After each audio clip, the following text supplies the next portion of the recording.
Coming to you live from the edge of history. It's the Hand Plus podcast brought to you by Movie Changeup.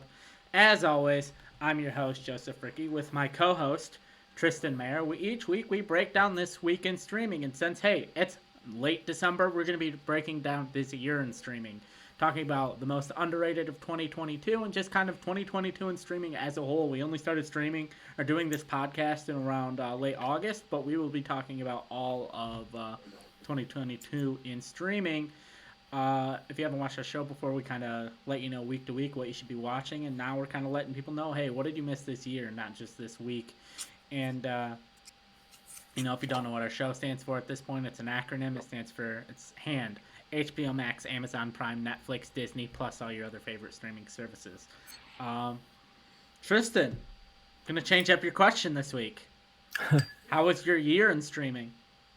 Pretty solid year, I think. There's definitely some platforms that did way better than others, I think, especially when you go down the list here and you think, man, why am I paying for a couple of these? So that'll be an interesting conversation. Am I going to cancel anything by the end of the episode? We'll see how that goes. But it'll be good because, yeah, we didn't start the show at the beginning of the year, and part of why we started the show is because we were seeing stuff on other platforms and saying, man, I want to talk about that. I wish I had a chance to talk about that on air. So now it's kind of our chance to talk about some of those lesser known shows you would have talked about if we could have had the chance back in the day, but didn't get the shot to. So it'll be a fun conversation, a good way to look back at 2023. So yeah, I can't wait to have this conversation. Yeah, a solid year so far. I'll probably have a better picture of it once we get through the list here, though.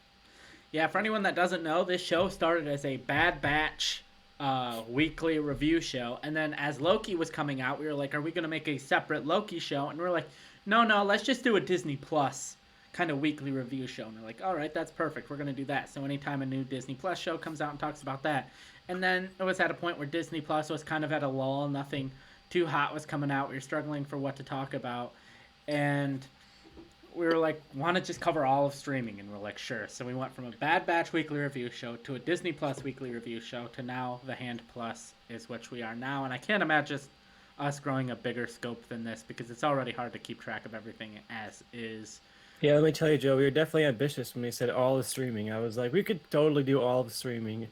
Looking back at some of the episodes, there's definitely stuff where it's like, I wish we could have covered that. I fell out on my radar. Didn't get to watch it in time, Some of the stuff where it's like, especially in streaming, if you don't talk about it within like a week of it coming out, you might as well not talk about it for some of this stuff. But yeah, now's our chance to really go back and hit some of those highs. Yeah, so right now we're kind of going to be talking about mixing in. We're just going to go platform by platform, talking about what we watched this week as well as what we watched this year. So we're just kind of going to jump platform by platform, like we said. And let's kick it off with HBO Max. You want to talk about the Fallout real quick that you watched. Oh yeah, this is one of my highlights for the year. The Fallout came out really, really early in the year. I think it was like the first weekend of the year, so it didn't necessarily hit as hard as it could. That definitely isn't sticking in the conversation. But Jenna Ortega is the main lead here, and Maddie Ziegler. Jenna Ortega is especially having a huge year after Wednesday and X and a lot of the big stuff that came out this year for her. So if you're a Jenna Ortega fan, you want to see her in kind of a more traditional drama. This stars her and Maddie Ziegler as two students who are together during a school shooting, and they're kind of at totally different places in life, not really connecting in school or anything like that, different cliques, but they bond over this trauma of being together during a school shooting, and it kind of follows their couple of weeks after that and their emotional fallout to experiencing this kind of a trauma. And I think it's a very topical, very timely thing. It's not super hard to watch. Like, you're not going to have any really intense gory scenes or any intense violence. It's very much about the characters and their relationships. So I highly recommend it, especially if you're a Jenna Ortega fan. All right, awesome. And something I watched earlier that I talked about a few weeks ago, but I just wanted to bring up again because I do think it was well-made film that people should watch if they're into that kind of thing, is See How They Run, which, like I said last time, but if you didn't listen, it stars Sam Rockwell and Saoirse Ronan, and it's a whodunit. It's set in kind of like the Hollywood theater scene. And if you're a Sam Rockwell fan, Saoirse Ronan fan, a whodunit fan, I definitely check out See How They Run on HBO Max. And then I know you also watched a George Carlin documentary, George Carlin's American Dream. And this was a two-part documentary on George Carlin, his kind of life and his career. He's always a figure that I knew You see his clips online all the time. He was definitely somebody I watched the clips on YouTube in high school and kind of formed a lot of my like, oh, he's really saying that. I can't believe someone's saying that. Like it felt like I was watching something I shouldn't be watching to my nice little Catholic boy school ears, But yeah, this definitely got me a better appreciation of Carlin's whole career outside of just being the guy who said the edgy stuff on YouTube videos. I was able to understand him as a counterculture figure and why he means so much to like this really wide variety of people. They bring in people from like Conan to Jerry Seinfeld to people you wouldn't necessarily think of as being attached to those like edgy comedies. Like Jerry Seinfeld is not necessarily an edgy comedian, but even he was inspired by George Carlin. So it definitely, and we talk about Netflix and how sometimes, not just Netflix, but a lot of these platforms has really got a documentary to be like asininely long, and this was a nice clean 2 episodes. You had like the rise of popularity of George Carlin and kind of like the teetering off and the end of his career and end of his life in the second half. So I really liked it a lot, and if you have any interest in Carlin and learning a bit more about his career and what made him so special, I recommend it for sure. Awesome. Yeah, I'll definitely check that out. I didn't even know that existed. So, we want to talk underrated. Someone who considers George Carlin one of the top three favorite comedians all time didn't know there was a two-part Carlin documentary on HBO Max. Definitely means it's underrated. And another thing you watched on HBO Max that you wanted to bring up was Kimmy. I believe this stars Zoe Kravitz. Yep, Zoe Kravitz, directed by Steven Soderbergh. He's been doing a lot of work with HBO Max, just dropping like silent dropping these randomly good movies, and this was one of the ones that I definitely like the most. Zoe Kravitz plays a woman who's kind of stuck inside during the COVID-19 pandemic. It's not necessarily like about it, but that's kind of like the premise of what gets her stuck inside at the beginning of the movie. And she's working at this work from home tech job, like a tech support job over the phone, just talking to her Alexa. But in this, of course, it's called a Kimmy, so they can't get sued by Amazon. And she's kind of becoming attached to this Kimmy and starts to think that she may have heard a murder because her job is to listen in. She essentially is Alexa in this world. She listens into your device, and if you ask her a question, that Alexa can't understand, she goes, she types it in, and finds the answer, and it's kind of your little personal assistant from home. And she thinks that maybe while she was working as an assistant, she heard a murder, and she starts to kind of uncover this murder and see if she can figure it out just by like being in her house and using the Kimmy technology to her advantage. So I thought it was a fun movie with the COVID pandemic and kind of get how you're gonna do a movie with like 2 people, 3 people in a really tight environment, and that was a fun thing to see kind of at the beginning of this year. So you had those movies where they were shot on that really tight budget, and this was a great one. Definitely not like a top 5 of the year movie, but a really tight thriller. If you like Steven Soderbergh's tight way of shooting, his kind of flying through the hallways kind of shooting, it's a really fun, thrilling watch. All right, yeah. So how are we feeling about HBO Max as a whole? I felt like if you don't watch the news, you're thinking HBO Max is crushing it. If you're not paying attention to any kind of entertainment news, HBO Max is crushing it. They dropped House of the Dragon. They have a lot of DC content if you're a DC fan. Like, I think just based purely on their content and their drops, they've done really well this year. But it just seems like, are they going to exist in 3 months? Are they going to dissolve into Discovery Plus? Is Discovery Plus going to dissolve into them? Are they both going to stop existing and they're going to create a third platform that's the combination of both of them? Like, what's going to happen? Because I think, like if we said, user interface, content, everything, to me, in my opinion, they're the best platform. Yeah, for me, they're easily the best platform in terms of backlog too. They have such an insane quality control in their backlog. Like when the Sight and Sound list came out this year for like critics and directors across like the whole globe voted for what they consider to be the most like academically important or best movies of all time. You can contest that a little bit, but the point is that HBO Max compared to all the others was a mile above in terms of having those movies. Amazon Prime had like 2, Netflix didn't have any. So if you're looking for quality, HBO Max has the quality. So yeah, it's one of those things where I feel like I'm too plugged in because if I was just sitting here as a fan, I'd be like, man, HBO Max, they have it all. They're giving me everything I could ask for. But yeah, watching the news, it feels like it's teetering on the edge of collapse. And especially like, even if you're not watching the news, like what if you're in the middle of a Westworld binge and you go to type in Westworld and HBO Max and all of a sudden it's gone? No. What if you're watching a couple of that's something that I think is hitting the average consumer. They're not following who's buying who, what company owns who's in charge of what, who's now the DC president. Nobody cares about that in terms of the real people. But I think the real people will care when all of a sudden their movies and their shows are gone from the platform. So I think that's something they got to be careful about.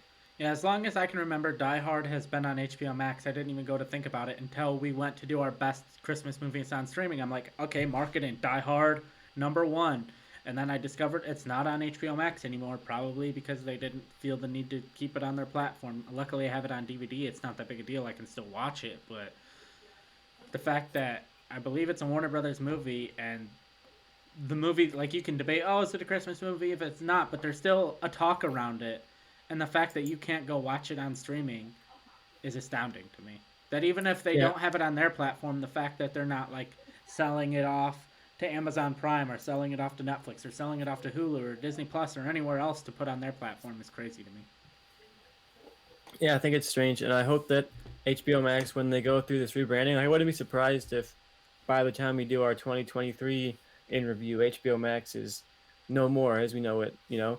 I could see it by the end of the next year becoming a whole new thing, and I hope it still maintains that quality because that's something I love about HBO Max is whenever I want to watch a movie, that's the first place that I go to is HBO Max, and I don't want to lose that. I don't want it to just be another one of those. We give you some dribble that you kind of like, but never really think about again. Yeah. you know. All right. You ready to move on to our next streaming service? I got you. Where are we going? All right. Moving from H to A, we're going to Amazon Prime. I think we can almost talk about the streaming service as a whole before we get to our two individual because the one is a show I haven't watched that I've only heard good things about that I want to watch. And I don't know if you watched what's on your list, but I think we're both in agreement. If Amazon Prime didn't have like Prime shipping and the whole main Amazon side to it, I Mm-hmm. could not even make a case for a single person to have the Amazon Prime streaming service. Like, there's nothing really there. We are looking for scraps when it comes for things to talk about on Amazon Prime every week, just because, okay, they had Lord of the Rings, Rings of Power. They have shows, but unlike all of the other platforms that have two shows at least running pretty much all year, like at least Netflix, they kind of do drops, but it's like they constantly have content coming out where Amazon Prime feels like they'll have a season of the show, wait 2 months, have a season of another show, wait another 2 months, have a season of another show. Like, um, oh, what's the two superhero shows? You got The Boys, The Boys is like their big show, and then not Unbreakable, Invincible. Invincible. There we go. Like, Invincible was a show that people talked about, and it was popular for while it was on, but you don't really hear people talk about it anymore. But if you were talking to people like, what's a show on Amazon Prime that you like? I feel like everyone that watches the show on Amazon Prime is gonna say The Boys, and that's about it. Yeah, I think that's definitely an issue. I love The Boys, but if I wasn't getting the whole package, I would be okay. I'm gonna sign up when The Boys comes on or when the Lord of the Rings comes back, and then I'm gonna cancel again. And I, if they have the money, they're putting the money into these productions. Like The Boys, it's a huge production budget. It looks great. The Lord of the Rings, of course, looks incredible. They need to actually be more consistent, and I think that they're having almost an opposite issue of Disney Plus, where Amazon Prime is trying to be like quality over quantity, sometimes at the cost of like feeling like sometimes at the cost of value. Like you're getting two or three like banger shows every year, but that gap is really hurting. They got to Yeah. be able to fill you in with some good stuff. They got to get something like a really strong IP they can just kind of keep running with. I think what helps Disney is they have Marvel and they have Star Wars. They can bounce back and forth between essentially Marvel and Star Wars show every few months and keep you hooked for one or the other. Yeah. And Amazon needs to get something like that. They have Lord of the Rings, but that's not something that they're like constantly hitting you with. I don't think that Yeah. they And I would uh also I would also argue in 2022, 2023, Game of Thrones is a bigger IP than Lord of the Rings. That's an IP. If you went out into the streets and said, "We have a new show coming out, one from the world of Game of Thrones, one from the world of Lord of the Rings. What would you rather watch?" I'm gonna guess 80% of the people that are interested in one of those shows are gonna say Game of Thrones. Yeah, I agree, and I think HBO Max is showing like the quality of House of the Dragon is just it's great. We talked Yeah. about it to death, but yeah. Yeah. All right. So, I mean, we can talk about the shows. Like I said, so the show I was referencing earlier was Reacher, starring Alan Richardson, who people may remember as playing Aquaman in Smallville. He also played Thad Castle in Blue Mountain State. He was also on the DC show Titans. for a while, but it's based on a series of books. Everything I've heard about the show, the people that read the books love it. They think it's a lot more faithful adaptation than the Tom Cruise movies. Alan Hmm. Richardson, not the greatest, like not the most perfect representation of Jack Reacher from the books, but a lot closer to it than Tom Cruise is. And definitely want to really want to check out when I get the opportunity. Maybe when I have a few days off during kind of Christmas break, I'll check that out and also check out a show on Apple TV that I don't know if we're necessarily going to get to Apple TV as much to talk about because they, like Amazon, don't have a lot of drops, and that is Ted Lasso. Um, uh, but yeah, Jack Reacher. And then one thing you wanted to bring up for Amazon Prime was The Devil's Hour. Yeah, for Jack Reacher, all I really know about that show so far is that that main guy is getting fan casted for like so many different things, you know. So I think maybe Reacher could be one of those small little hits that maybe we don't necessarily pick up on, but behind the scenes, I wonder if that show is doing really well because they're putting it out on 4K and Blu-ray and all that stuff. They're really pushing it as like, here's our big show on Amazon. So I could see that being a big hit, especially going into season two. Yeah, yeah, I'm But yeah, very you one go, you go. one IP that I've, to talk about Amazon Prime, one IP that Amazon has that we don't talk about, and you want to talk about a franchise that likes to follow the trends and do what the trends are doing, and that's a shared universe across platforms, whether it's movie and television, and that's James Bond. Like we could easily see the next reboot of James Bond, we could see a Q show or an M show or an MI6 show that takes place in the same universe or the same world as the next Bond, and I think that could be very interesting. Yeah, I would really love that. I think as like a spy thriller show is something we really need. Like I was watching Andor, I kind of got that spy fix, you know, but it still has that sci-fi Yeah. action edge. You know, I want to see something like a Man from Uncle. You know, Yeah. give me some spy thriller. Could you imagine season 2 of Andor wraps and Amazon, Jeff Bezos himself goes up to Tony Gilroy and they say, we're not going to put James Bond on television, but we want you to do a 006 show in the same universe as our next James Bond movies. They've got my membership, Joe. Annual membership. Take it all, Yeah. Amazon. Go Yep. for it.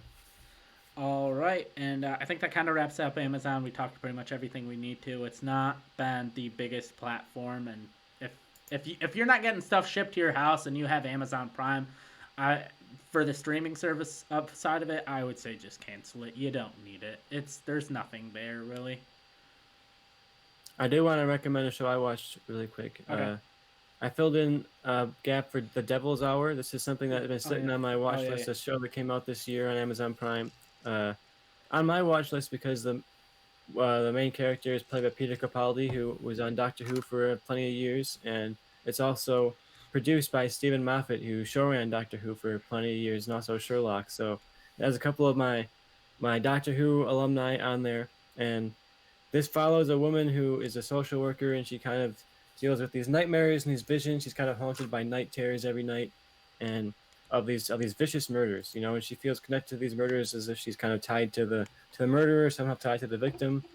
Similar setup to like *Malignant*, if you watch *Malignant*, not to the level of extreme as *Malignant*, but it's a similar premise where she's having these nightmares of visions, these very strange visions and sequences and terrifying imagery, but it all ties around Peter Capaldi as this locked up killer who is connected to the visions, and he's in prison, but she kind of goes and starts this relationship with him and talking to him in his interviews, and it's almost like a Hannibal Lecter relationship where he's kind of taunting her and playing with her, and he seems like he's a couple steps ahead of her, you know, and he has this sci-fi edge to him, and I like the show because it slowly builds up that sci-fi, it slowly builds up that mystery of what are these visions? How do they tie to this guy? And it starts off as this really small thriller and kind of gets bigger and bigger. So it just got picked up for season 2 and 3.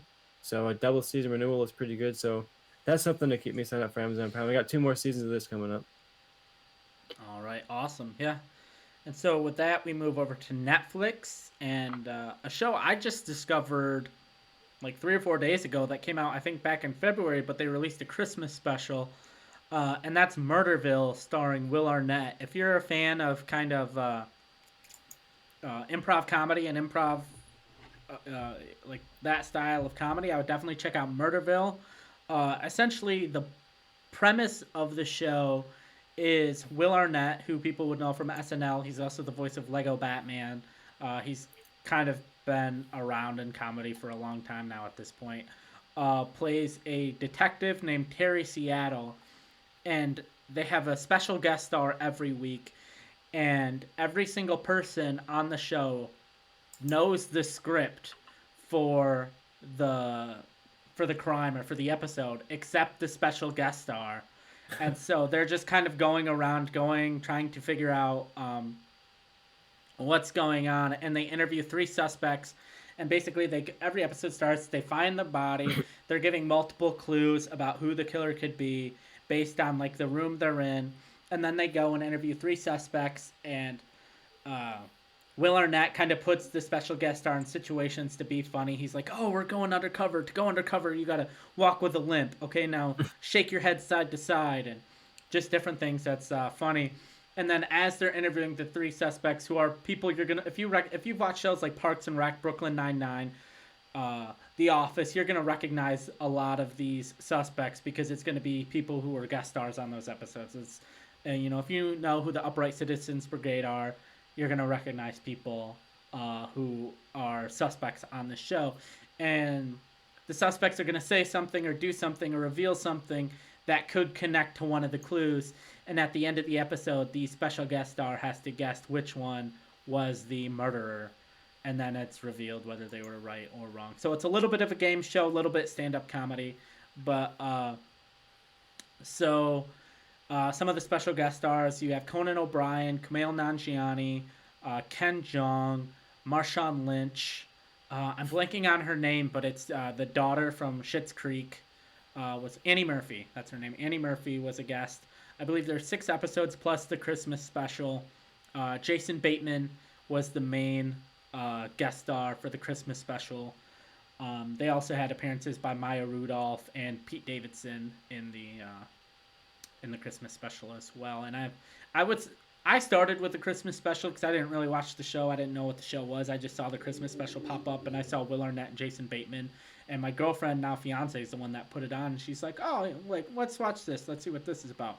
And we watched that, and we're like, "This is a great concept." And we watched like the first 3 episodes. So this to me is perfect if you're talking most underrated of 2022. I had no idea this show really existed, and it's been out for almost 8-9 months. So if you like anything I said, definitely check out Murderville on Netflix. Yeah, definitely putting on the radar. It sounds like something I'd have a blast with. Yeah.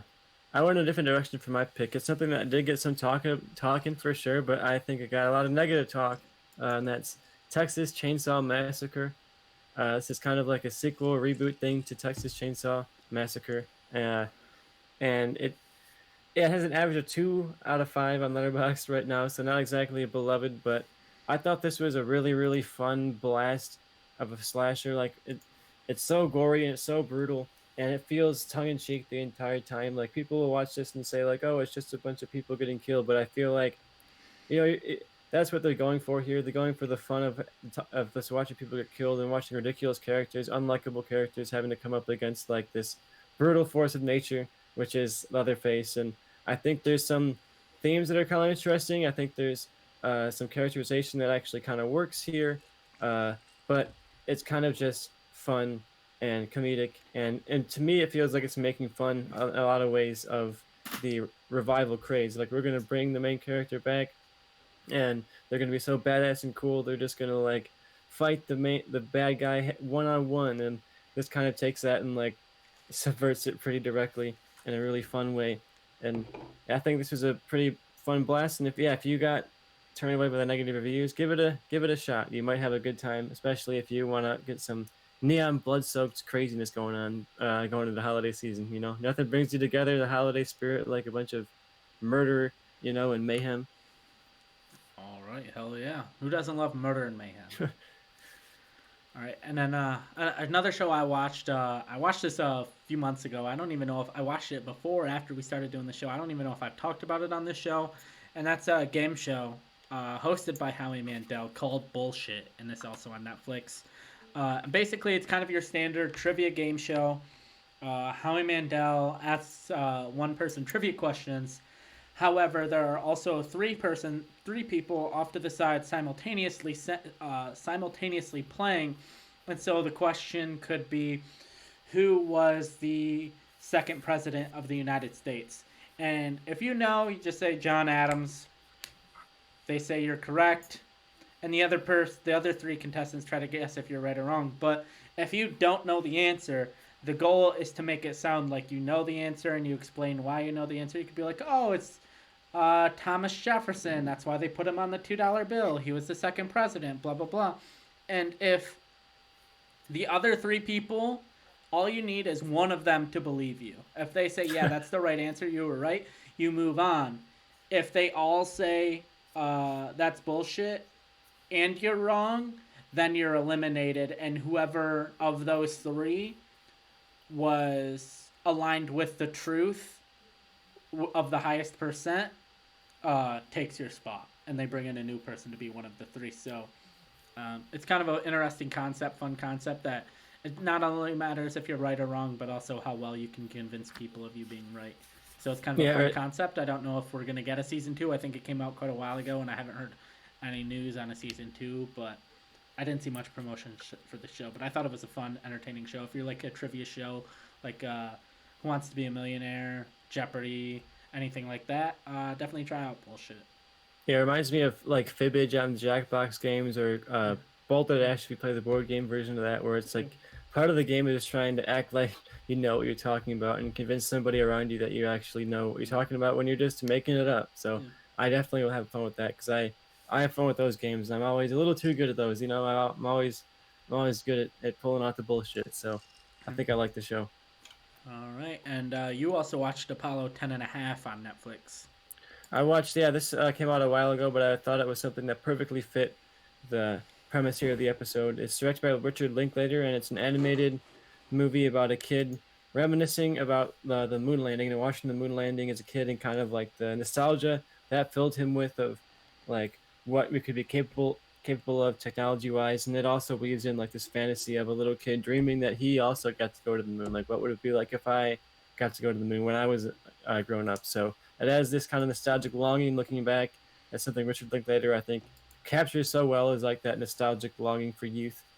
And I think this has that nostalgic longing. A lot of cool visuals, a lot of fun, like kind of trippy sequences. Richard Linklater has worked sometimes in animation before, but I think this is his best animated movie that I've seen from him. So I recommend it for sure. You have casts like Zachary Levi and Jack Black in there, so there's some recognizable voices for sure. And if it sounds like a fun story, I definitely recommend it. It's something that I've seen pop up here and there on people's like favorite lists of the year, but it seems like it's one that is kind of falling under the radar for a lot of people. All right, yeah, and sounds interesting, sounds fun. And another movie I watched on Netflix was Do Revenge. It's been a while since I watched it. I don't fully remember it, but I feel like it's one of those movies that you're gonna watch and like you could go back and watch 10, 15 years from now and be like, oh, this movie was stacked with A-list, like people who became A-listers. Like Maya Hawke was in it, who's the daughter of Uma Thurman and Ethan Hawke. And I just think it's like your classic kind of high school revenge movie. It's probably aimed more at the high school college crowd, but I thought it was really well done, kind of fun. And if you're into that type of movie, definitely worth checking out. Yeah, I definitely recommend it as well. I watched it back when it came out, and I had a good time with it. You also got Sarah Michelle Gellar showing up, a rare on-screen appearance from a classic actress. So check it out for the nostalgia there. And yeah, Maya Hawke is becoming like the Netflix it girl right now. You know, she's leading Stranger Things and Fear Street. She was in Fear Street. She's got a couple of deals going on, so I could see her being kind of a big breakout, like Jenna Ortega kind of hit star. Yeah, for sure. And you even got someone who I think could be a big name. He was on This Is Us. He was in Euphoria. And that's Austin Abrams, I feel like, could make a name for himself in a few years. Yeah, Netflix, I think, for all its flaws, is doing a really interesting job of like getting a lot of really young actors and actresses into like these roles like this. A lot of like Gen Z actors and actresses. So it's going to be really curious to see who of these people actually take off that Netflix is platforming. Yeah. One movie that I watched is Windfall. This is one that I think definitely flew under the radar. It stars Jason Segel, Lily Collins and Jesse Plemons as Jesse Plemons plays this kind of egotistical tech billionaire, and Lily Collins is his wife. They live in this kind of exotic uh, uh, resort uh, out in the middle of the woods. This huge, fancy, millionaire retreat. Their own little glass onion out there, and they have this fancy, perfect life. And Jason Segel decides that while they're out, he's gonna break into the house and just walk around, see what it's like to be in this rich man's house, and see what this rich person's life is really like. And then while he's in the house, the couple decides to come home, and it spirals out into this like accidental kidnapping where he's like, I kind of gotta kidnap you because like you're gonna call the police if I don't kidnap you. So like I've gotta tie you up. How else am I gonna get out of this? So you have like this awkward conflict, and I think it's really fun because all these actors play like that awkwardness where there's that elephant in the room they don't want to talk about, and they're almost starting to bond a little bit. Like you get Jason Segel and Jesse Plemons like starting to bond as these odd, totally different characters from different lives. You start to see the connections that Lily Collins is maybe unfulfilled in her relationship with Jesse Plemons, and starts to maybe look at Jason Segel and see what her life could be like if she walked away from all this rich and all this fame. I think it was a really fun kind of strange, slow thriller. Like it seems like a home invasion thriller, but it's played so quiet and so soft that it's just kind of like this hangout vibe movie that starts as a home invasion. So I had a good time with it. It's shot really well, a cool score, and some fun performances. So if you like the actors especially, I recommend it for sure. All right, yeah, definitely sounds something that might be up my alley. I like kind of a fun hangout movie, so definitely will check that out. Anything else you got to say about Netflix before we kind of talk about Netflix as a whole in the year? No, I think we can move on to Netflix as a whole for sure. They've had an interesting year. I think they've had a bit of a comeback year Yeah. because I thought that Netflix, especially in the movie department, has been really dropping the ball, dropping some just straight up garbage, and they dropped some garbage this year too. But I think they've had a nice couple of surprises. You talked about a good amount of them here, but even stuff like 1899 that I watched recently and reviewed, I thought was a really good surprise from Netflix. So they're keeping my subscription. They are one of, if not the most expensive platform out there. Like if you're paying for the maximum Netflix membership, you're paying $20 a month, and that's $240 a year. That's kind of expensive, uh, but I feel like I'm personally getting my money's worth. I don't go to Netflix first and foremost of my platforms, but it's one of the solid backups that always usually has something on there that's worth popping on. So I don't know if it's worth $20 a month, but it's one of the better ones. So I'm curious if I might drop down my plan. Do I really need 4K on Netflix? Can I drop down to the 1080p? Maybe save us a few bucks a month. That might be worth it. Yeah. Like with my girlfriend and I and our taste of trashy reality television, between The Circle, Love is Blind, The Ultimatum, Too Hot to Handle, they always got something for me on there. So I think it's going to be a long time before I drop Netflix. I think they kind of know their wheelhouse. They know their demographic. They're the standard bearer, Like, there's always going to be Netflix. I feel like even if Netflix, as we know it, changes, I think the name will remain because somebody will want to buy it strictly for the name. Yeah, I think Netflix is kind of like the Kleenex of streaming. Like Yeah, when you say, "Oh, I'm gonna go to the Kleenex," you say, "Oh, I'm gonna go maybe watch some Netflix." And Netflix has become kind of like synonymous with streaming. yeah, And I think that that brand's gonna stick around even if it doesn't uh, dominate. It's still like the second biggest platform out there, barely yeah. barely being beat by Amazon Prime. So it's still kicking. It's still, even though it's a founder and the kind of the beginner of this, I'm happy it's still sitting around. We'll see how long it lasts. You don't HBO Max and chill. You don't Paramount Plus and chill. You don't Hulu and chill. You don't even Disney Plus and chill. You Netflix and chill. Yeah, I mean, yeah, Netflix and chill. No one's gonna, Hulu and hang. Yeah. You don't Hulu and hang. You don't freebie and fuck. You Netflix and chill. Yep. All right. I think we kind of talked about that. There's not much to talk about. Hey, they had Stranger Things this year, one of the most popular shows, so it's always going to keep them in the spotlight, in the news, in the discussion. And yeah, they always have one or two things where like Dahmer or Wednesday, where all of a sudden it's like the biggest hit of all time, and you're like, oh, okay, Yeah. I guess that show hit. Yep. So yeah, they're the one that always pops up with some random sleeper hit that they claim to be like the biggest thing that's ever happened. Yeah, can I be honest? I never believed those numbers when they're like when they said Wednesday was like the biggest debut weekend of all time in streaming. I'm like, no, it's not because there's no way that's true. Yeah, and they're getting like really specific with their analysis too. They'd be like, "Oh, it's the most viewed premiere 3-part streaming in the third quarter of the year of 20." It's like, okay, I guess Yeah, you like really had to find something. there's no way more people watched Wednesday. I mean, I guess if you're talking minutes, I might buy that in like a certain amount of time because Netflix drops all their stuff at once. But if you want to say who watched season 1, episode 1 of Wednesday or season 2, episode 1 of Mandalorian, and you're telling me more people watched season 1, episode 1 of Wednesday than season 2, episode 1 of Mandalorian, I just don't believe you because that's not true. Yeah, I don't know where they're getting those numbers from. It's yeah, we gotta believe Netflix because they're the only ones who can tell us what happens. But yeah, we'll see if there's ever a point where they have to release their actual numbers and how that compares to what they've been talking about. Yeah, watch them like have be the government releases a thing where you have to release your real numbers, and we realize like, oh, it's weird how once you have to release your actual numbers that like all these records stop being broken and the things are actually viewed way less than they used to be for some reason. That's odd. But to move over to Disney Plus, I will say I finished the Santa Clauses. Tell me how it goes, Joe. Not Christmas as cheer? You filled with joy? not as horrible as I thought it would be, but also I left it being like, why did they make this? Like everything kind of ended where it started, to be honest. They kind of made me question the events of the first one. Like it felt like they made this solely to explain the plot holes and the fan theories and everything from the first movie, but they didn't really have a story to back it up. Like I felt like part of me Very wants Rogue to, One. part of me wants to spoil it so I can actually talk about it, but I don't like does that do people care if I spoil the Santa Clauses at that point? I have to imagine no, because I don't care. But if you care about Santa Claus spoilers, maybe mute yourself for another Yeah. 30 seconds or so. Maybe a minute. I got a little bit to talk about here.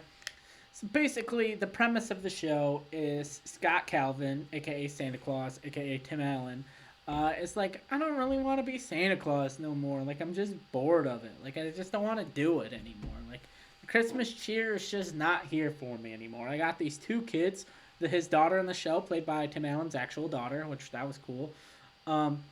But his wife was like questioning being Mrs. Claus. She wanted to know who was the Mrs. Claus before her.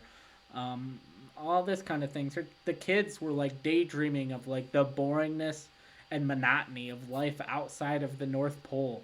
They just didn't want to like live in the North Pole anymore, and so he was decided, you know what, I'm gonna retire from Santa. I'm gonna find my next Santa.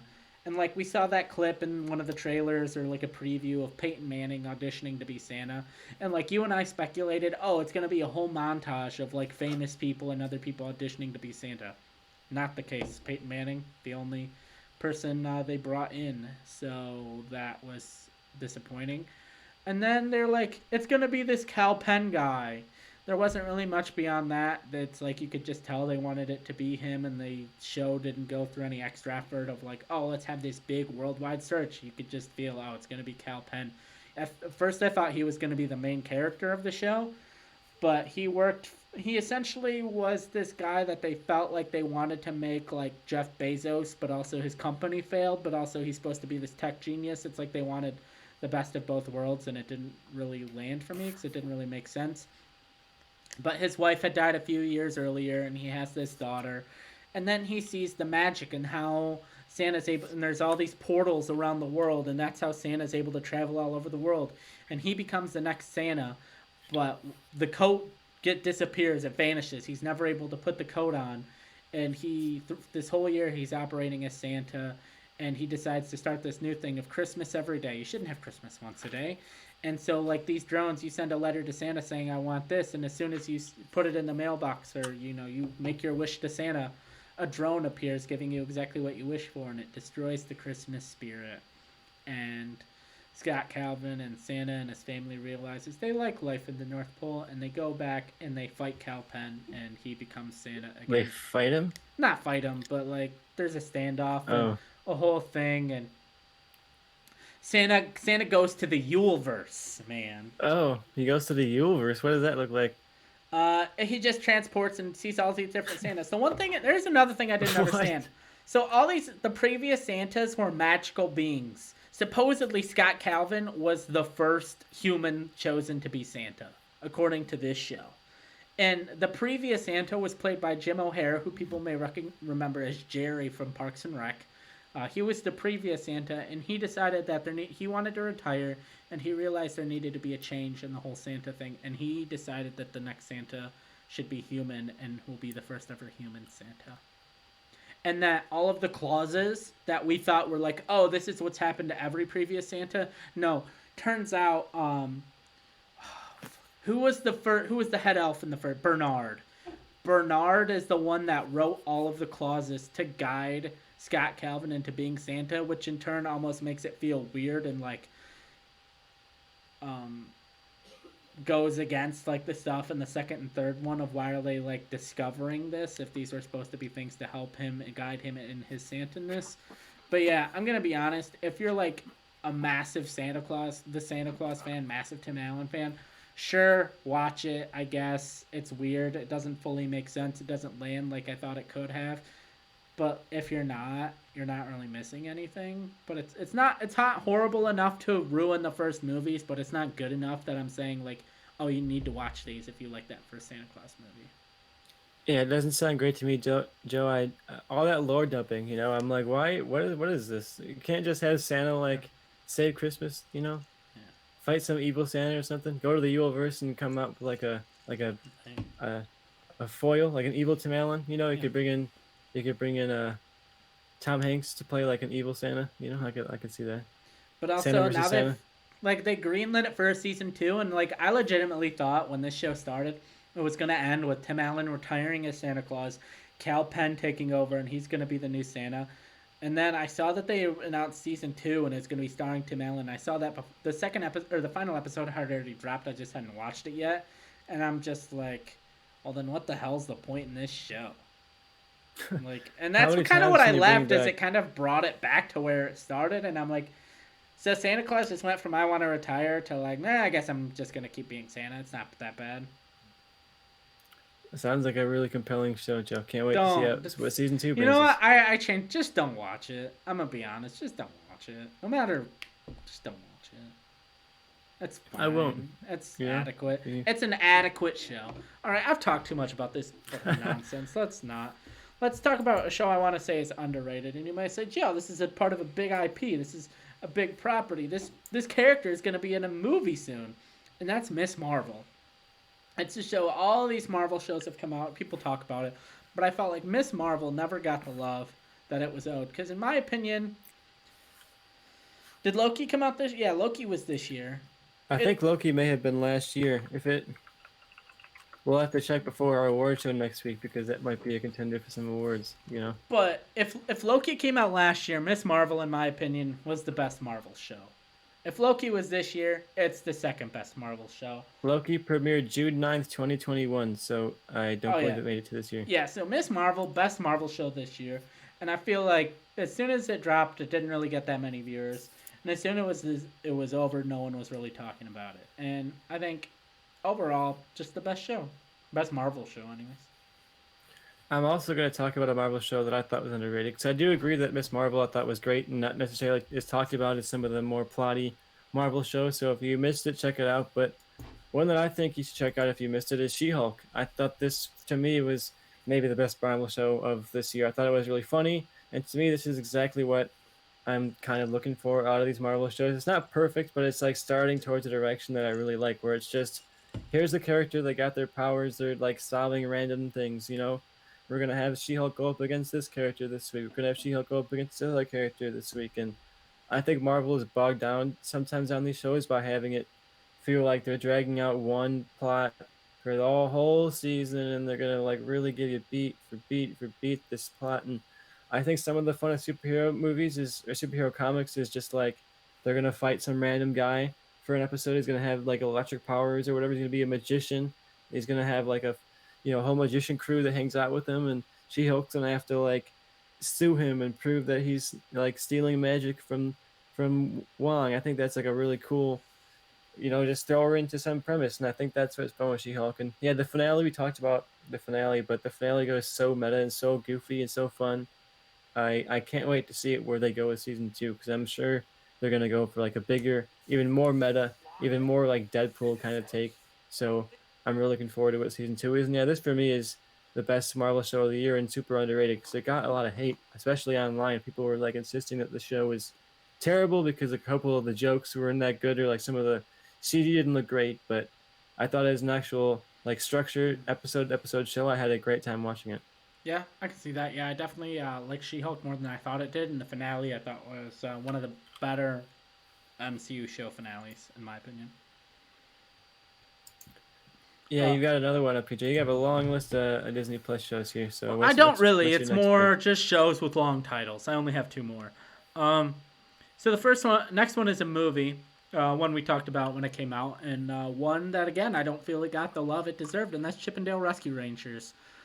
It's a fun, it's I would put it, maybe this is blasphemy, maybe this is a crazy take. I'd put it on the same level as Who Framed Roger Rabbit. If someone came to Hmm. me and said, honestly, I watched them both back to back, and I like Chippendale Rescue Rangers better, I'm not going to debate them. I'm not going to argue them. I can see that take. I feel like it's a lot more modern, and I feel like potentially the pop culture references 5, 10 years from now might not hold up the same because I feel like Who Framed Roger Rabbits are more universal. But as it stands right now, I think it's on that level. I think it's a really well made thought, like a lot of thought went into it type of movie, and I appreciate it. Yeah, I had a great time with this. It's way better than it ever had any right to be, and especially for something that's just literally we're gonna take a bunch of IP that you know and shove them at you in all these different ways. But it doesn't feel like that's the point. It feels like all of the cameos and all of the other characters are there as like filling in the world and set dressing and kind of like the background details that are there to make it fun to rewatch and to pick out the characters you recognize. And yeah, sure, some of it won't age perfectly, I'm sure, but uh there's so much in there that I'm sure there's at least a couple of things that are going to hit no matter what IPs you're a fan of, no matter what you connect to. There's a handful of this great surprises along the way, so I definitely recommend checking it out, Yeah, especially if it's something that missed your radar because you were like, oh, it's going to be a bunch of like member berry nostalgia cameos, and it kind of is that, but it has fun with it and kind of like brings that into the plot in a way too, yeah, and kind of comments on that in the plot. yeah, for sure. And something else I watched this year was the TV show Proud Family Louder and Prouder. It's a continuation of the Proud Family TV series, Disney Channel series from the mid 2000s. And I feel like they didn't really miss a beat. It felt like I mean, obviously now they have modern technology. They don't really address it much that, oh, yeah, like now we have cell phones and stuff. Penny's only a year older, but now it's obviously clear before they were living in 2006 and now they're living in 2022. But it's an animated show. I really don't care. It's not that big a deal. Um, but yeah, if you like the Proud Family growing up, maybe you watched it when you're a kid and now you have kids of your own. And I felt like it, especially dealing with the social issues that Proud Family dealt with. Proud Family Louder and Prouder is the same way. And it's a kind of a fun for the whole family type of animated show, and one that if you're looking for something for your kids to watch that doesn't make you want to gouge your eyes out with a spoon, Proud Family Louder and Prouder is the way to go. I liked it for sure. I didn't keep up with it, but the first couple episodes that I watched, I had a good time with for sure. Yeah. All right, and I believe you watched Fire of Love as well on Disney Plus. Yeah, Fire of Love is something I mentioned a little bit before, but I think if we're talking underrated stuff, this is one that I think dropped under the radar and kind of fell among all the random National Geographic documentaries that Netflix has on there. But this was way better than any of those. It's very personal. It follows this married couple who are volcano studyists, volcanologists, I think you would call them or something. Their life goal and their passion is to study volcanoes and to go to like the very peaks of volcanoes and to look over into the lava, and uh, they spend a lot of the time filming themselves doing it. They have a little handheld camera and captured a bunch of, you know, almost candid shots of themselves as a couple out doing this like romantic diving into volcanoes.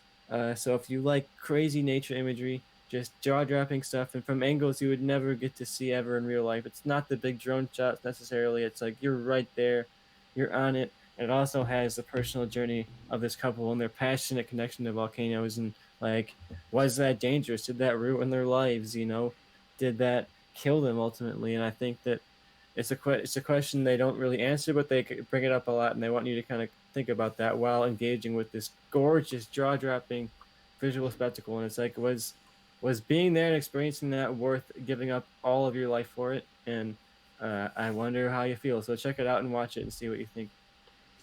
All right. So, how are we feeling about Disney Plus as a whole? I feel like you kind of alluded to with Amazon that it definitely feels like they're more quality over quantity at times. But especially with reports I'm hearing, especially with some of their reactions to a lot of the Star Wars shows, I do wonder how much of that is kind of the timing of filming and when everything happened. Because you look at Andor and you don't really say like, oh, the quality suffered on that show, but I feel like a lot of that was a little bit more post-pandemic when restrictions were lessened, and that's kind of how Kenobi was supposed to look. And then there was a big spike right as filming starting, so it kind of completely changed everything right as it started. So I'm very curious to see how things look moving forward. I do feel like a lot of the Marvel shows, especially the big fight scenes, can almost feel a little Disney Channel-ish at times. But the one thing I will say Disney Plus does very well is documentaries. I have yet to see too many documentaries that I feel like miss. They may not be a topic I'm that interested in, but I feel like they're all well made. Yeah, I feel pretty solid about Disney Plus. I think what you said though is what's very important. I think they have to step up the production quality next year, especially like going into Ahsoka and stuff that I feel demands a lot of like visual uh style and more ambition than we've been getting out of a lot of the Disney Plus shows. And you can say, oh, it's COVID, it's this and that, but I've seen stuff shot in COVID that looks incredible. And uh I think the general audience doesn't really care if it was shot in COVID, if it was shot when or where it was shot. They just care that it doesn't look that good. And there's only so many times Disney can pull that off. I think the general opinion on Marvel was really, really positive coming out of Endgame.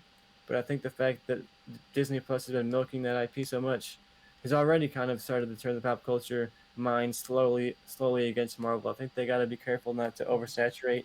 So, yeah, I think having something that people talk about because it's good is what they got to do. Not talk Yeah. about because of the camera, not talk about because of, some connection to the MCU plot. They got to have something like, this is so well produced, this is so cool, and this is so unique. I think something like WandaVision, whether you liked it or Yeah. hated it, started a conversation. It was a huge hit for Disney Plus because people were like, "Oh my God, this is not what I expected." And I think every Disney Plus show so far has been exactly what I expected, and they got to surprise me a little bit next year. Yeah. Yeah, I feel like the perfect model for Marvel for Disney Plus and for the movies is do 2 movies a year and 2 shows a year and maybe throw in a special like Werewolf by Night. And I feel like that market wouldn't be too oversaturated. And for Star Wars, I feel like 2 live action shows a year, 1 animated show a year, and a movie every other year. And that'll keep people satiated without feeling like you're constantly inundated with Star Wars at all times. Yeah, I'm excited for next year because they have Doctor Who coming up Oh next yeah, yeah, year. yeah. They So do, they do. I That's love that's gonna Doctor be. Who, and I think that'll diversify their lineup a lot. So that's one of my most anticipated streaming releases of the whole year, and Disney Plus has got that and a bunch of other anticipated drops. So I could see 2023 being a huge year for Disney Plus, especially for people who are like, I'm into Marvel, but they haven't really given me anything big or substantial to chew on in a while. I think they're going to give us some good stuff. Yeah.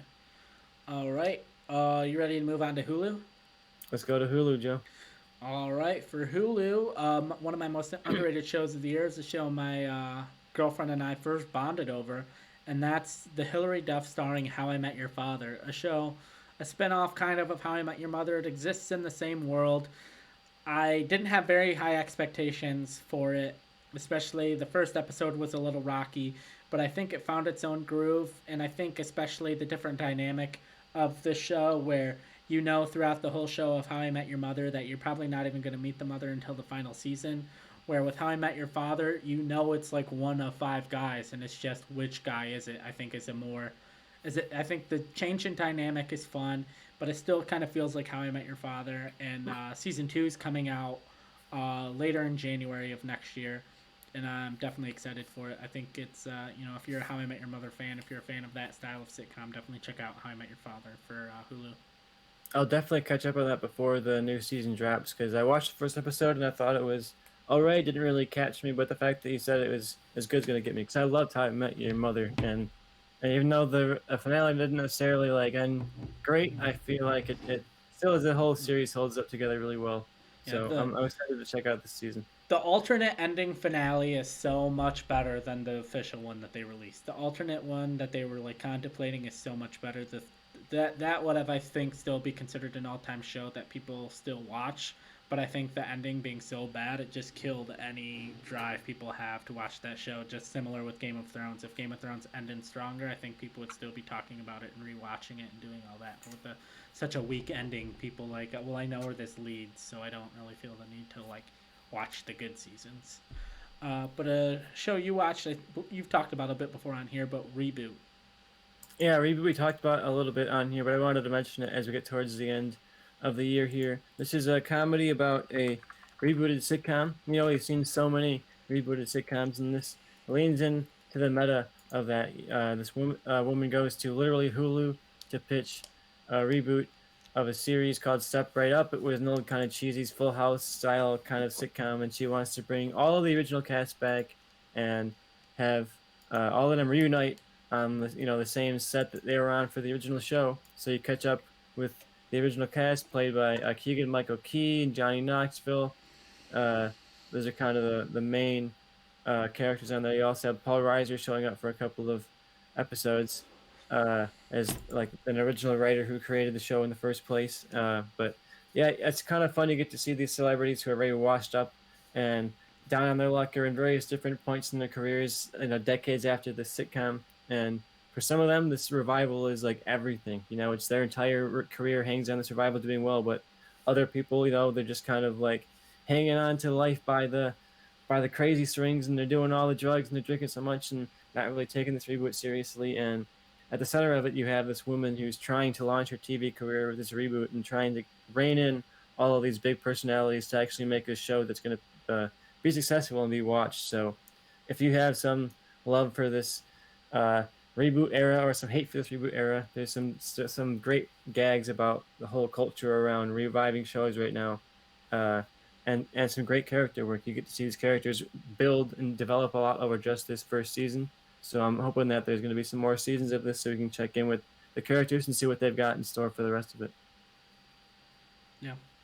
All right, and one show I watched starring Elle Fanning is the girl from Plainville. If you're a true crime fan, it's about the girl who was a big case a few years ago about the girl who supposedly convinced her boyfriend to commit suicide, and then there was the whole thing of how much were they actually dating, how much did they know about each other, how much about it was would he have done it anyways, did she really kill himself, or did she really convince him to kill himself, and this, that, and the third, and it was a lot more. As someone who didn't really know much about the case, I thought it was pretty interesting. So if you're a true crime fan, you haven't checked out The Girl from Plainville, I think Elle Fanning is one of the better actors of her age. So, kind of a Yeah, I believe she got some Emmy nominations yeah, out of that show, so she yeah, definitely got the critical acclaim as well.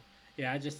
From my perspective, I just never really saw anyone ever talking about it, and I think more people should have watched it, and more people should be talking about it. And yeah, The Girl from Plainville, like I said, a good true crime show.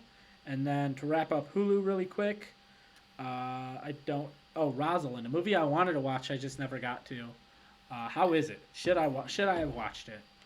Yeah, I think this is actually a really cute, fun movie. It's something that I is like very fortressing kind of movie. I love these kind of tongue-in-cheek, kind of Victorian era romances. I get swept up in like the Pride and the Prejudice of it all. So I love when Netflix drops these kind of romantic period pieces. I always watch them. And this one is an interesting premise because it's about the woman that Romeo gives up to go after Juliet. She's been left behind by Romeo. Now she's trying to find her place and figure out who she is now that her precious man Romeo has left her. And you have Catelyn Dever as the main character. If you know her from Booksmart as the kind of blonde secondary character in Booksmart. She's great in that, and she has this kind of fun, snarky energy here that I really enjoyed.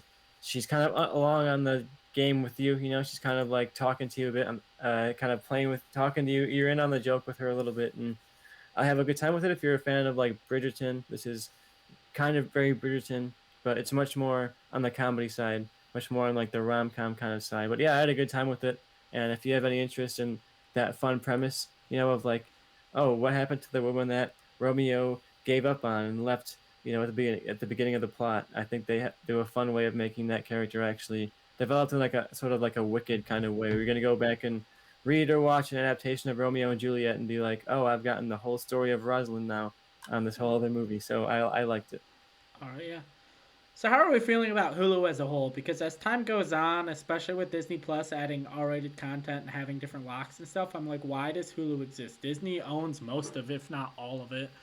I just don't understand. Hulu only exists in the United States. Pretty much all of the Hulu originals are on Disney Plus on a separate section. So if you go on Disney Plus, you'll have like your Marvel, National Geographic, Star Wars, Disney, and they have something called Star.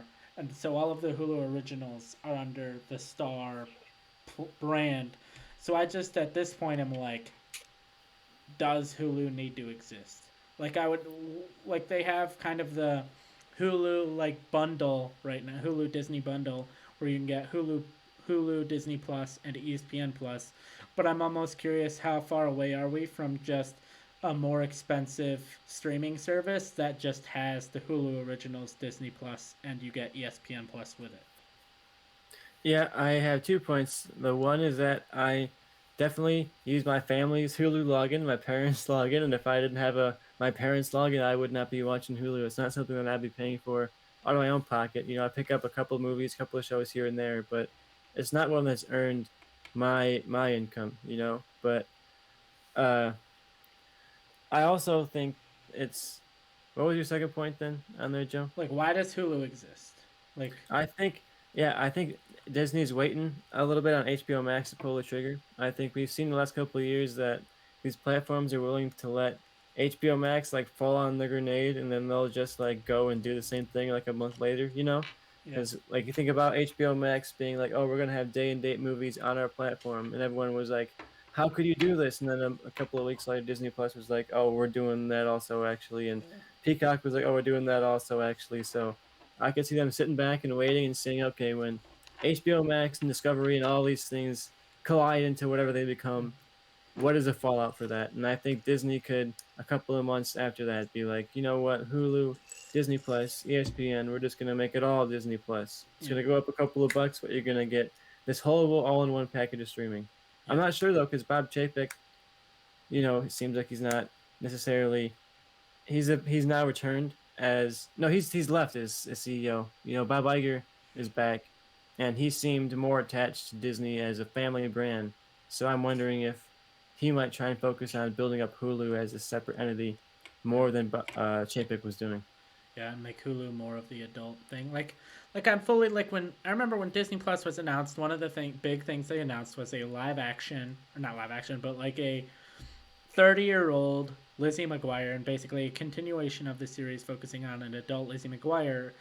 And it was going to be on Disney Plus, and then there was the whole thing of like, oh, the show you're making is different than the show we thought you were making, because for some reason they thought 12-year-olds would be interested in a 30-year-old Lizzie McGuire show instead of the now 30-year-olds who also grew up with the show who would not be interested. And I feel like, oh, just move it to Hulu then. But now we're getting more adult content on Disney Plus, so I'm just like, could we revive that? They had like filmed the pilot, I believe, and they were multiple shows into filming.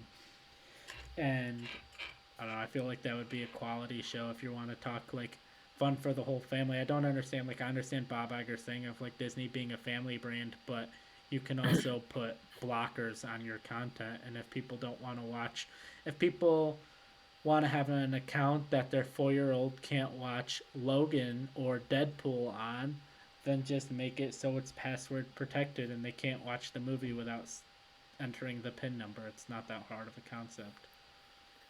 Yeah, I'm curious what the future holds for Disney Plus, because Disney as a whole is at this huge turning point as a company where they could, in the next year, become all of a sudden at the bottom, not at the bottom, but trying to claw their way up. Oh, they spend so much that I think their bubble could pop if they're not careful. Yeah. All right. So we talked about Hulu as a whole. Do you want to move on to Peacock and what your kind of underrated were there? Yeah, let's go for Peacock. Definitely let me know what you thought of Peacock, because Peacock's one that we don't talk about too much on the Yeah. show, so I'm excited to actually talk about it.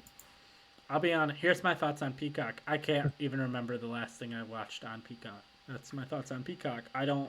I think I get it free because I have Xfinity internet, and you get Peacock when you have Xfinity. But outside of that, I would not pay for it. I don't know what's on there. Everything I've heard about Peacock was a negative, so I don't watch it. Spoiler alert! Yeah, Don't get Peacock. It's dumb.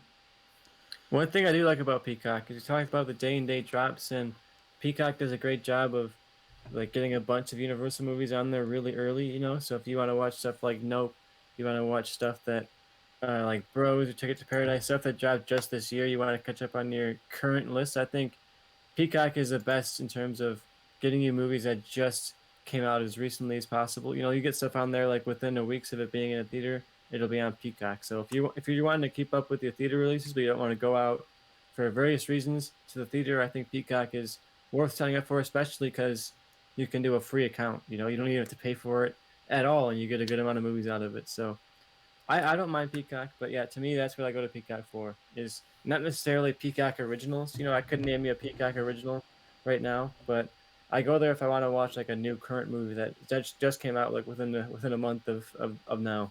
Yeah. All right. Anything else you want to say about streaming before we move on to kind of our final topics? How are you feeling, Joe? Do you think it was a solid year? Did you waste your money this year, or do you feel like all your hundreds of bucks spent on I streaming were mean, worth it? here's the thing. I do what most people do, and that's share accounts. You have an account, you share your password with a couple people. You know somebody who has an account, they share your password with you. Um, so it makes it easier.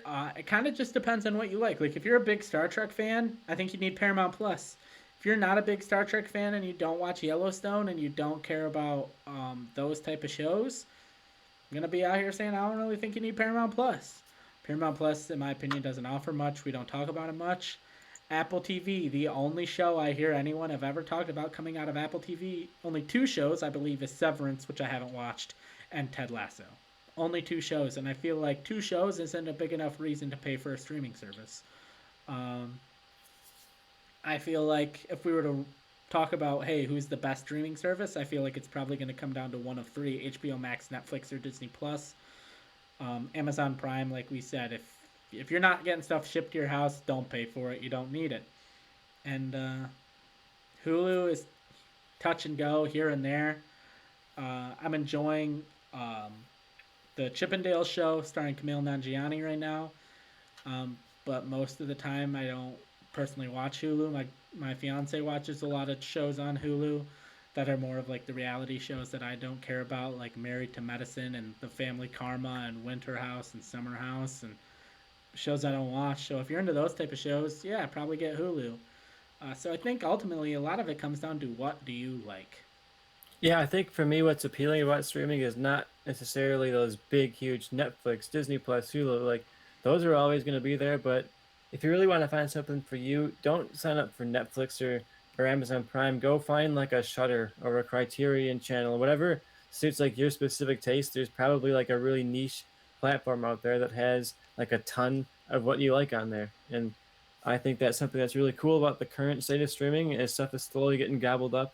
You know, I try to enjoy it while I can. You know, I love my Criterion membership. I get to watch all these, you know, high art things that make me feel like, you know, I'm back in film school sometimes. And I love to also go on Shutter and watch some like cheesy B horror movie. You know, I think streaming can give you your niche if you really want to dive for it. But if you're just sitting there picking up whatever the platforms are handing out to you, you're gonna watch some real garbage. You know, so I think we're hitting a point where there's so many platforms that unfortunately you got to do the work to find what you like, where you want to watch it. So hopefully you watch our show because that's the whole point of the hand. You know, we're gonna go through all these different platforms, dig out the stuff that actually is worth watching. And I think that's going to become more and more and more of a task as every single one of these platforms is going to be trying to hit, you know, every single one's going to be dropping you a show or a movie here and there that has a couple of names you recognize and you say, hey, maybe I'll go check out, you know, Harrison Ford running around in the Wild West or whatever, you know. Yeah. Can I have a minute to step up on my soapbox real quick? Give me a speech, Joe. It's all So, you. so when cable was king, all I saw on the internet, Twitter, Reddit, Facebook, MySpace, whatever, is like, oh, like I don't. Why do I have to pay for all these channels I don't watch? Like I'm not a big sports fan. Why do I have to pay for ESPN and Fox Sports or, I don't watch movies. Why do I gotta pay for all these movie channels? Like it just doesn't make sense. There should be a la carte. Well, a la carte's essentially what we have. If you're a horror fan and pretty much all you want to do is watch horror movies, subscribe to Shudder and live your life. If you like older kind of classic movies, you can get the Criterion streaming service, or you can get HBO Max. If you just kind of like, oh, I like kind of like the fun family movies, like I watch a lot of Marvel and Star Wars, just subscribe to Disney Plus, and you don't got to worry about the rest of it. All your entertainment that you care to watch is going to come at you for like $15. If you like a little bit wider variety, but you don't necessarily need anything specific, boom, Netflix. There you go. If you need to keep up to date with live TV, you watch a lot of the kind of network television shows, your ABC, CBS, but maybe you venture out, but cable's a little too pricey for you. Boom, Hulu. Get Hulu Live. You're all set. You got the a la carte you've always wanted. You got the a la carte you've asked for the last 15 years. But now it's just all on different services because why wouldn't it be? And now everyone's complaining, wanting it all in the same spot. But you can't have it both ways. And Yeah, I think we're hitting a point where, like, a few years ago, it was possible to be like subscribing to all of the major platforms. When there was like 3 or 4, and then maybe 1 or 2 niche ones in there somewhere. But yeah, we're at a point where I would not be opposed to cutting the cord on a couple of these, or churning my way around a couple. Cancel Yeah. for a couple of months here and there, pick it up again. Exactly. I think that's what you got to do, and they don't want you to churn. That's why they give you so much stuff, but you got to churn. You got to pick your favorites, and you got to realize that if you're not going to watch Disney Plus until Secret Invasion drops, then stop paying for Disney Plus for a couple of months. They're not going to come find you. They're not going to attack you. They're not going to say, no, you can't sign up again. You can sign up again. Just give it a couple of months and then come back. There's a reason Disney Plus has a Marvel show that they'll run, and then about 3 weeks, not quite a month later, before that Marvel show ends, or after that Marvel show ends, they'll do a Disney Plus show, and then right around the 3 weeks, not quite a month mark, after that Star Wars show ends, a Marvel show will start, and they just keep having that pattern, and you can kind of gauge when the next show is going to start, because they don't want you to have more than a month gap in between shows that you want to watch, causing you to cancel. And That's the game, Joe. They're just playing us, and here we are watching it all. Yep. And they know, hey, we have a bunch of we have more Christmas movies than all of the other platforms. I mean, Netflix has kind of more Christmas movies, but they're all kind of the same Christmas movie, where Disney Plus has a wider variety. So they're like, we don't have to drop anything in December, because no one's going to drop us in December, because if they want to watch Home Alone and all these other Christmas movies, they got to come to us anyway. So that's kind of why I've figured out that Disney didn't drop anything big in December, because they didn't need to. But yeah, I think we have one final thing to talk about before we end the show. What do we got, Joe? And that is our MVP of the week. And I know we kind of did a underrated of 2022, but kind of the main big thing, the thing I was hyped about the most, the thing that got me excited, that's like, wow, I have something I'm actually going to enjoy talking about this week when I didn't think I would. And that's Murderville, the Christmas special. And I've been going back and forth in my head of who my MVP is. Do I go Jason Bateman, the guest star who was there for most of the episode, or do I go with Pete Davidson, the guest star that was there for less than 5 minutes and had me dying laughing with every single thing he did throughout the episode? And the more I think about it, especially an episode where we talk all of 22, I would rather pick the guy who dominated the conversation of 2022, even if it wasn't necessarily in the streaming world. And I would love to name Pete Davidson the MVP of December 19th, 2022. Let's give it to Pete Davidson. He's had a wild year, that Pete Davidson. So Right. I feel like he can be our MVP going into almost the end of the year. I think we got like one episode left, but he's got our almost last MVP. Yeah, Pete Davidson with our MVP. I think this could be our final MVP of the week, because next year we're giving out handies, and we're going to be having an MVP of the year. I don't necessarily know if we're going to be doing an MVP of the week. So we have a bunch of fun awards, some serious, some fun. Uh, Let me read off a few categories to you, so you And kind give of us some have highlights. so you can kind of have an idea. And basically, how we're gonna run this is Tristan and I are separately look at the categories, and we're each gonna have our own nomination, and then live during the show, we're going to reveal our nominations to each other, and then we're going to discuss it out, hash it out, and try to determine the winner. So some of the awards we're going to have is best streaming service, worst streaming service, best movie performance, most anticipated 2023, scene of the year. Another fun one, Alexa, cancel my subscription. And that's where a moment is just so bad that you're like, I don't even want to pay for this service anymore. And flipping through me and Tristan's discussion, I realized I completely whiffed on something I actually wanted to talk about. And let me get to it really quick before we end the show. And that's a show that dropped the first two episodes on Disney Plus. I only watched the first one, and that's National Treasure: Edge of History.